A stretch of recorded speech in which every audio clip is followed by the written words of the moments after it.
sur la chaîne Maths et Sciences. Aujourd'hui, on va voir comment résoudre une équation du premier degré.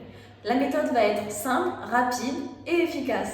Avant de commencer cette vidéo, je vous conseille de revoir la vidéo sur le calcul littéral, mais aussi la vidéo sur le calcul relatif.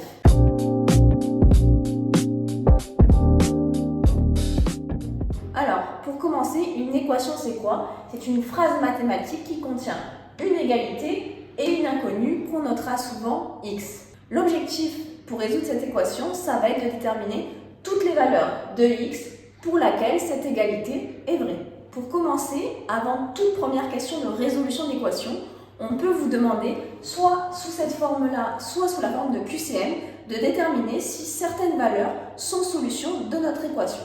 Donc, pour répondre à cette question, on va ici remplacer notre inconnu x par notre solution potentielle qui nous est donnée ici 2. Pour cela, on va donc écrire 3 fois à la place de x, donc 2, moins 1, et on va regarder ce que ça nous donne comme calcul. Donc 3 fois 2, ça fait 6, moins 1, et ce nombre, c'est égal à 5. On voit bien ici que 5 est différent de 2, donc 2 n'est pas solution de notre équation. Donc, dans un premier temps, on va voir les différents types d'équations que l'on peut rencontrer. Si a égale 0 et b égale 0, nous avons une infinité de solutions.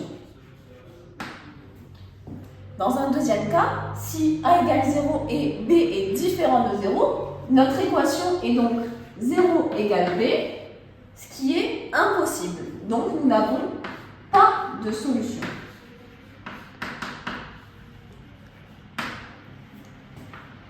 Et dans un troisième cas, donc si a est différent de 0, peu importe ce que vaut b, on va pouvoir résoudre notre équation et trouver les solutions qui seront sous la forme x est égal à b divisé par a.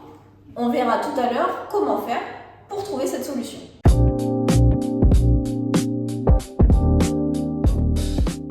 On va maintenant voir du coup la méthode pour résoudre ces équations du premier degré.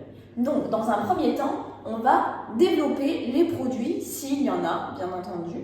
Puis, on va regrouper les termes. C'est-à-dire regrouper les termes de la famille des x d'un côté de notre équation et regrouper tous les autres termes, donc tous les chiffres et les nombres, de l'autre côté de notre équation. Dans un temps suivant, on va calculer donc de chaque côté, selon nos familles, donc soit la famille des x, soit la famille des nombres, pour avoir une seule valeur avec des x d'un côté qui va être égale à un seul nombre de l'autre côté. Puis, dans un second temps, donc, on va résoudre. Résoudre, ça veut dire qu'on va diviser, si besoin, en fonction du nombre qu'il y a devant x, notre équation et surtout faire notre phase réponse. Donc, dans l'exemple numéro 1, on va résoudre l'équation 3x plus 4 égale 5x moins 3. Donc, si on suit la méthode, il fallait développer dans un premier temps les produits. Ici, nous n'avons pas de développement à faire, donc nous allons directement regrouper les termes en x. Pour cela, je vais décider de mettre tous les x du côté gauche et tous les nombres du côté droit. Donc, pour regrouper les x dans un premier temps, je vais devoir faire moins 5x à gauche et à droite. Cela va donc me donner 3x moins 5x plus 4 égale moins 3. Dans un deuxième temps, je vais regrouper donc tous les nombres de mon côté droit. Donc, pour enlever ce moins 4, ce plus 4, pardon, je vais donc faire moins 4 de chaque côté.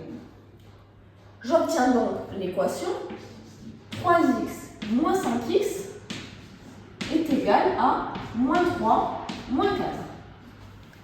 L'étape suivante de ma méthodologie était le calcul. Combien font 3x moins 5x? Cela donne moins 2x. Si vous n'avez pas trouvé ce résultat, je vous conseille d'aller revoir la méthode et la vidéo du calcul littéral. De l'autre côté, on obtient pour résultat de moins 3 moins 4 la valeur moins 7. Si la valeur que vous avez trouvée est différente de moins 7, allez voir la vidéo du calcul relatif. La dernière étape de notre méthodologie est donc la résolution de notre équation. Nous cherchons donc x égale quelque chose. Pour cela, nous devons séparer le x de son moins 2. Je vais donc diviser par moins 2 à gauche et à droite.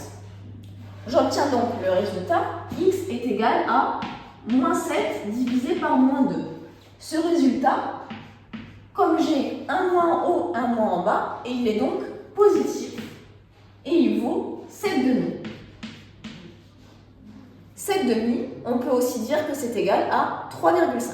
On a donc une seule solution pour une équation avec une seule inconnue, qui est 7,5. L'équation de 3x plus 4 égale 5x moins 3 et 7,5.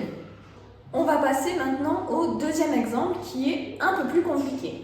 Donc ici, comme tout à l'heure, on reprend la méthodologie qu'on a vue. Donc la première étape était le développement.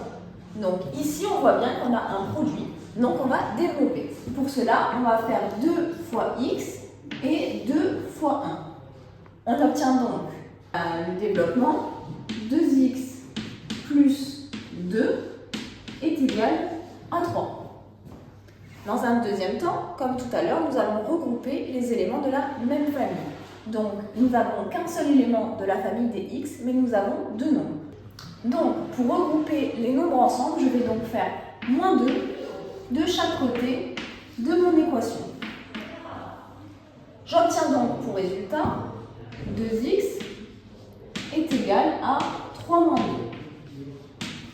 La troisième étape de la méthode est donc de calculer nos expressions. Ici, pas besoin de calcul, cela fait toujours 2x, et 3 moins 2 font 1. Dans une dernière étape, il fallait donc trouver l'expression de x, donc la résolution de notre équation, avec x égale, et pour cela, on va diviser par 2 de chaque côté de notre équation. On obtient donc ici x est égal à 1,5. 1,5 est donc l'unique solution de notre équation du premier degré, 2 fois x plus 1 égale 3. Je vous mets donc des exercices d'entraînement si vous voulez essayer cette méthode et n'hésitez pas à me poser vos questions en commentaire. En description, vous trouverez aussi la fiche méthode que je vous ai présentée juste avant pour la résolution des équations du premier degré. Et n'attendez pas pour regarder la deuxième vidéo sur la suite de la méthode de la résolution des équations du second degré. Voilà, cette vidéo est terminée. Si tu as aimé cette vidéo, n'hésite pas à liker et t'abonner et active la cloche pour ne manquer aucune autre vidéo.